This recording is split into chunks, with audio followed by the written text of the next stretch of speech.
In Hamilton, Ontario, questions are being raised about the death of a man hailed as a Good Samaritan. 19-year-old Yosif Al-Hasnawi died Saturday after trying to stop two men from harassing an older man.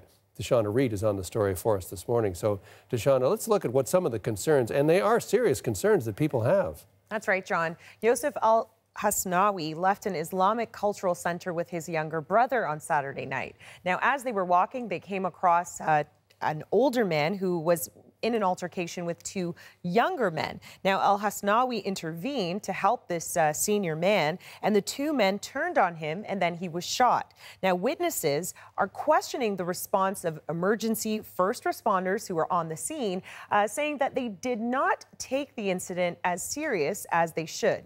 Here's what we heard. Take a listen.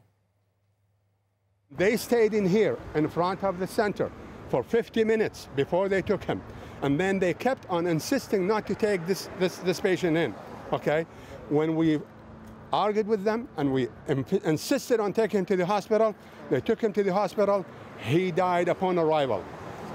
Now, CBC News spoke with a number of witnesses who said that paramedics had believed the 19-year-old had been shot with a pellet gun. Now, police say that the weapon was actually a handgun, but that, some of them remarked that he was acting or that he wasn't as seriously injured as he was. Here's what another witness told us. Take a listen. They were telling the poor kid, oh, you're fine, you're a good actor, and... And then they tried to get him on the stretcher, and he kept saying it hurt. Now, Al-Hasnawi is an athlete. He's also a medical science student at Brock University. We've actually heard from the president of the university who says that he is shocked and saddened to hear of the passing of a student. This young man had plans to become a doctor, and now we know his family is planning his funeral to be held at that same cultural center he had left. Al-Hasnawi is Hamilton's 9th homicide victim. So, the CBC seeming to have no difficulty finding people to tell a very similar story about what happened to this young man. What has the response been from emergency officials? Well, John, our reporters are working to get an update on this story.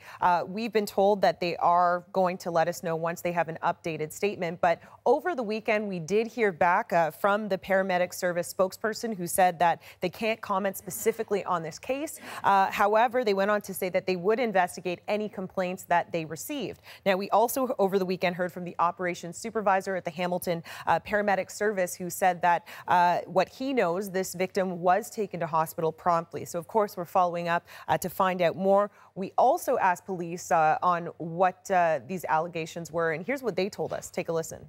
I don't have any information on that at this point in time. I mean, that sounds like that's part of the investigation. I would love to speak to that person and have them come forward and talk to us and let us know what they heard, saw.